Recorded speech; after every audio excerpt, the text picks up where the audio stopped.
Hey there, everybody. I hope all of you are doing well. It is Sunday, March the 10th, and we are in daylight savings time. Yay! Doesn't get dark till 7 o'clock tonight. It's been crazy windy here today, though. So, in like a lion, out like a lamb, and that's something not necessarily for daylight savings time, but for March, and we'll just let it go with that. I hope all of you are doing really well. I have a new big girl journal for the Etsy store. As I talked about, I am having the best time putting together journals, using what I have on hand and being able to create elements to go in the journals. It's really been fun. You know, sometimes when you don't have a lot, it's when you get really super creative, and that's what's happening here. I have to thank Trudy for this fabric. It is a very it's very symbolic. I like the mandala pattern on this. You know, we can also call this paisley as well. The bead spine turned out really well. Kind of a combination of these beautiful pearl essence beads as well as some wood beads in here. So I thought that turned out really nicely. Let's give her a measure, because that's just always fun to see what kind of girth our girl has. And I'm looking here. This is a 5-inch journal, and remember that you can always it's just something that we've had lots of news people purchasing journals. So, you know, when you are letting loose the journal, when you are releasing the Kraken, it's really good to push in on the front and kind of pick up your stretchy string and kind of wind it around the closure here. Now the closure on this one is a little bit small, but I love the blue. I love the way the blue played just absolutely perfectly with the fabric. So let's take a look. She was 5 inches in girth. I found this beautiful, and I want more and more of this. This is 12 by 12 adhesive corkboard, and I thought it just made an absolutely spectacular book plate, you know, to go on the front back cover of our journal. So let's start with the prompt.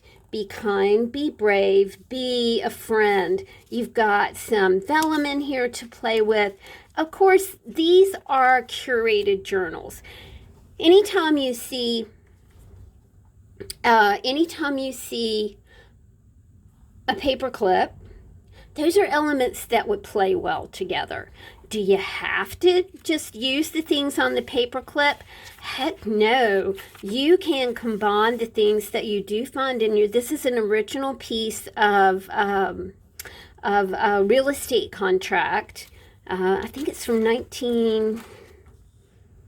I don't know exactly when it's from, but it is old and it is super cool. But you don't always have to use exactly what's in here. This is just kind of a template to get you started. You'll always have a prompt, and the prompt will guide you in your creative process. So you not only get a collection or cluster of papers and ephemera and a bookmark or whatever on these items, but you also get that prompt. And to me, the prompt is very important. I actually spend a lot of time figuring out the prompts and what goes perfectly under the paper clips. You'll find that elements kind of go together. This is a napkin. Oh gosh, you can use napkins for all kinds of things. They're wonderful to add a little bit of bulk to whatever you're doing. This one just has so many interesting focal imagery elements on it that I just love it. We got some packing papers. There's some packing paper in here. As you know, I'm kind of out of paper pads, but I'm discovering that is totally okay. It has encouraged me to reach out, to branch out, to put things together in different ways. It's really just been fun to kind of to use what you have. And I know that you guys are very engaged in that sort of process where you're just using what you have on hand. And I really, I applaud you. I really do love that. Your prompt here is faith. So you have all kinds of things to work with there. We'll also put substrates in to the pockets. Usually have a couple substrates in them. So you might have art trading cards. You'll have a 4x6 substrate. And a substrate is just a surface to build upon. And the substrates in here are basically from food packaging. So, you might have a cereal box element, or you might have a cracker element or something like that. But the substrates really do help in the stability of these books. And I really love this this old Christmas card here. I just thought that was just very, very pretty, combined with a book from an old page from an old Bible. This is Numbers, which I've always loved Numbers because I'm just amazed at the dedication in somebody knowing their heritage from centuries back. To me, that's just a very interesting thing. The prompt here is freedom. I have really been enjoying combining buttons with a little bit of fiber, with a little bit of fabric. It really makes a very, very interesting piece. And there's some ribbon down here to play with. This says waiting. I like clocks. I like clocks and numbers and clock faces. I also really do like compasses. I think that's maybe from my love of Pirates of the Caribbean. But I've always been fascinated with that sort of non-technology, that delineation from using tech to using the polar directions, just having a compass in your hand and being able to tell what direction is what. This says love. This one says accept. I love this little puffy light bulb here. I just thought that was a really fun element. I also love this Tim Holtz paper, you guys. This says good. And we've got a little bit of Hello Kitty right here. This is another ribbon element. Remember, you can always, guys, pull these elements out. And it's a wrap bound book. And that allows you to pull pages out and stick pages in. You've got 4 signatures, you've got 8 pockets. Again, get crafty, get creative, and then you have a place to store your creations right here. This one says dreams. I love this one. This one says thanks.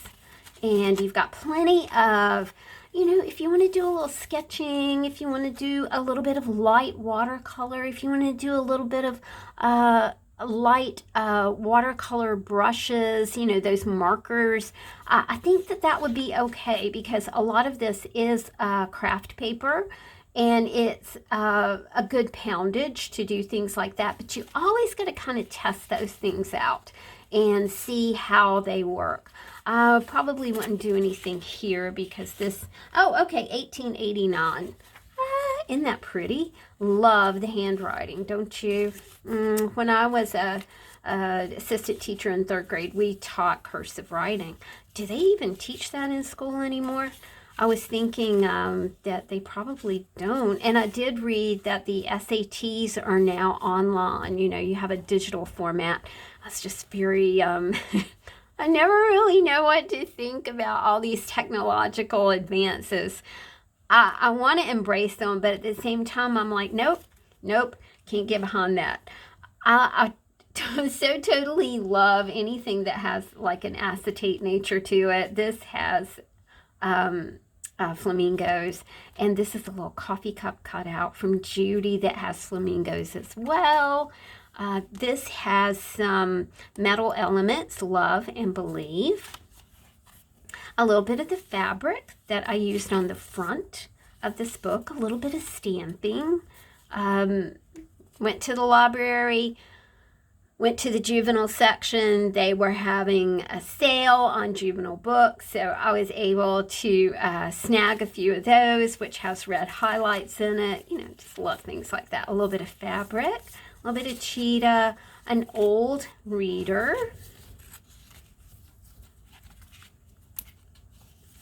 It's just such a fun book, you guys. And then this is the back pocket right here. Again, anytime that you see an envelope, you know, any time I'm flipping through these books and you do see an old envelope, that's like an actual old envelope. This is not like something that I created or bought or whatever.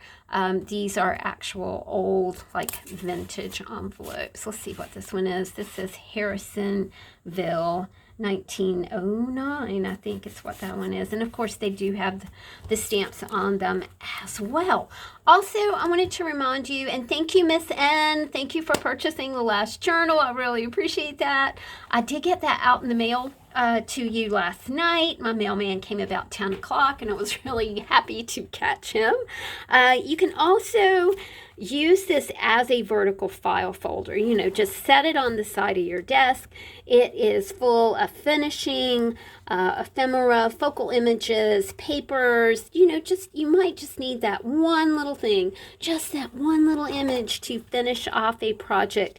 And this book is stuffed full of them. All right, guys, this book, I think we're going to call her Mandala. And she is already in the Etsy store. Thank you guys so much for your amazing, awesome, and generous support. I appreciate each and every one of you. Have a fine day. Don't let this wind blow you away. I'll talk to you soon. Bye.